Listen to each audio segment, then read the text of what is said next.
কথার ভালোবাসার টানে কাল রাত্রিতে কথার কাছে ছুটে এসে কথাকে জড়িয়ে ধরলো অগ্নি। হ্যাঁ বন্ধুরা, আমরা এমনটাই দেখতে পাবো কথা ধারাবাহিকের আগামী পর্বগুলোতে। শেষমেশ সমস্ত মান অভিমান ভুলে ভুল বোঝাবুঝি মিটিয়ে কথা অগ্নির শুভ বিবাহ সম্পন্ন হয়। আবারও 7 জন্মের বন্ধনে আবদ্ধ হয় কথা অগ্নি। গুহবাড়ির সবাই তো আনন্দে মেতে ওঠে। বাসর রাতে সবাই মজা আনন্দ হইচই করে ওঠে, নাচ গানে মেতে ওঠে। আর অগ্নি কথাকে ভালোবেসে কথার জন্য একটা গানও গায়।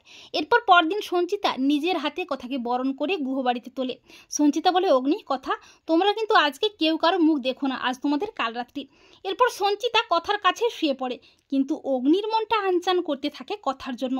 অগ্নি মনে মনে ভাবে, কথা, তোকে যে আমি কোনোদিন এতটা ভালোবেসে ফেলবো বুঝতে পারিনি রে। যে গোবরদেবীকে আমি কিনা সহ্য করতে পারতাম না, আর আজ তাকে এক মুহূর্ত না দেখতে পেয়ে মনটা অস্থির হয়ে উঠছে। অগ্নি বলে, কোনো কাল রাত্রি মানার দরকার নেই। কী সব আজগুবি নিয়ম, নিজের বউ বিয়ে করাবো অথচ আমি কিনা তার মুখ দেখতে পারবো না, না না, আমি কোনো বারণ শুনবো না। এই বলে অগ্নি মাঝরাতে চাদর মুড়ি দিয়ে কথার ঘরে চলে যায়। আর কথা বলে, কে কে ভূত? তখন অগ্নি কথার মুখটা চেপে কাছে টেনে নিয়ে বলে, আরে আমি। কথা বলে, পাচক মশাই আপনি? আজকে তো আমাদের কাল রাত্রি, আর আপনি কিনা এ ঘরে চলে এসেছেন। তখন অগ্নি বলে, ধুত তেরি, রাখতো তোর কাল রাত্রি, যত সব আজগুবি নিয়ম, নিজের বউয়ের মুখ দেখবো আর তার আবার কাল রাত্রি।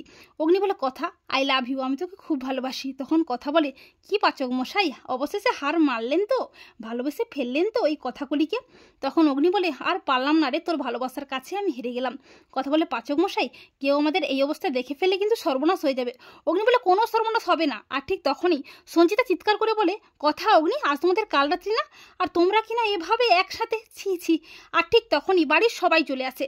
ছোটকা বলে, কি রে, আর তর সইছে না তাই না রে অগ্নি? বলেছিলাম না এমন একদিন আসবে তুই কথাকে এক ঝলক দেখার জন্য ছটফট করবি।